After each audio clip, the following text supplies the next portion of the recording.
Hi guys, my name is Jessica and today I'm going to be making a jean purse with fringes. This is what my original purse looks like. Today I'm going to be making this out of these. I hope you guys enjoy it. Bye.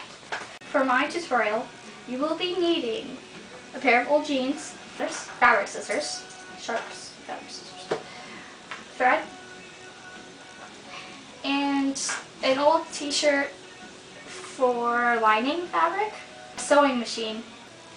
Okay, so the first step is to cut your fabric, or otherwise known as your jeans. I'm going to take my existing purse and I'm going to use it as a guide since I don't have a pattern. I'm just going to lay my purse on the flare of these jeans, and it actually fits the perfect length and width. All I have to do is cut. Okay, so I just cut out our jean fabric. Now I'm going to be cutting the lining. Pretty much I'm just laying this out on my fabric and I'm going to cut two pieces. You can mark it with chalk if you feel like it. I'm just going to cut it. Okay, so I've cut out my jean body for the purse, my lining fabric, and I went ahead and I cut out a pocket. I'm not sure if I'm going to use it yet, just to have it on the side in case I do want to use it. It's there. What we need to cut out is the fringes. Yay! Okay, we're going to open up the legs. Now I've got this long panel. We're just going to cut long strips.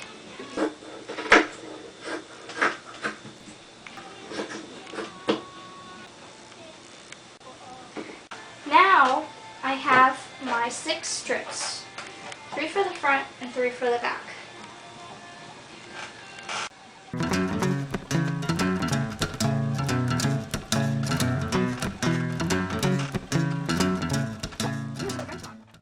Hi guys, welcome back. So I went ahead and I set up my mother's sewing machine, and I went ahead and I ended up cutting the body of the jean purse in half up one seam so that it opened up flat like this. And then I went ahead and I started to pin the fringe strips to the purse body. Now when you pin, make sure that the overlaying covers the seam that you're going to be putting.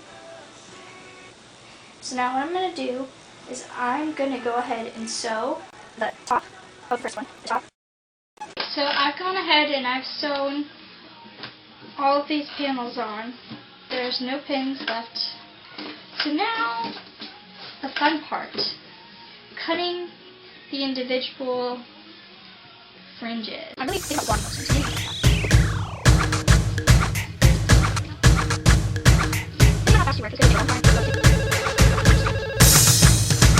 It's finished! Yay!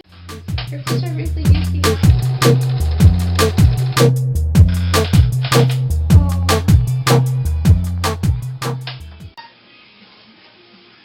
Okay, so I've just now sewn in my lining seam to seam, very loosely, like you can even hand stitch it in, it's not a big deal, just to keep it in place.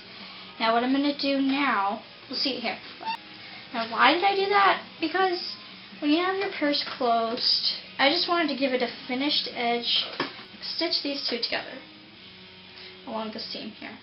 Okay, so I just finished stitching together this end, sew together these two sides. Okay, so I just finished sewing up this edge here, but I also went ahead and I stitched together the rest of this to this wall. Now the lining is completely secured onto the skirt. What I'm going to do is basically the same thing. I'm going to sew this together, and then I'm going to go back and I'm going to sew this together, and then I'm going to sew what's left over together. Just make sure that all your fringes are facing down so that you don't snag any of them. Okay, now we're ready to turn it inside out.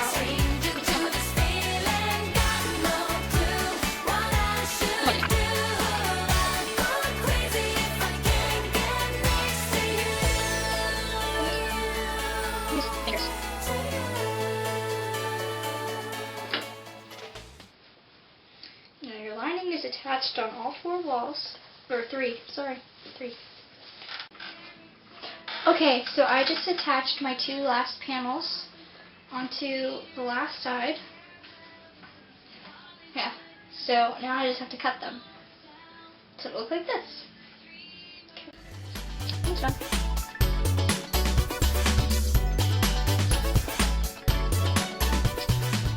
Okay. Well, we have to make a strap to put around, and we have to finish off this lining on top. I have this leftover from the shirt, which I'm probably going to use these as embellishment or appliques. So I'm probably going to cut myself a long strap now. We're going to cut 3 strips. So I went ahead and I finished my purse. Unfortunately, I finished it before I realized that the camera stopped filming, so I don't have the rest of it on film. I'm really sorry about that. But I do have a finished product if you'd like to know. This is what my purse looks like when it's finished. It's really nice and cute, and I actually was able to put in a pocket. I actually had to hand sew this in, so if anybody else knows of a better way that maybe I could have assembled this in, please leave a comment below or message me something. The last thing that I captured on tape was me saying that I wanted to cut the 3 strips to make the strap. Well, after I cut my 3 strips, I sewed them together to make one long one, and then I folded it in half to get a skinny one. And then I ended up taking my leftover red fabric, and then I made a really nice decorative racing stripe, or whatever you want to call it. And then I took the rest of the red and I made a beautiful finished seam around the top of my purse. I think it came out pretty close to my original, wouldn't you say? Now I have 2. Woohoo! Okay, well, I really hope that you enjoyed this tutorial, and I hope you rate, comment, and subscribe. I'll see you guys later.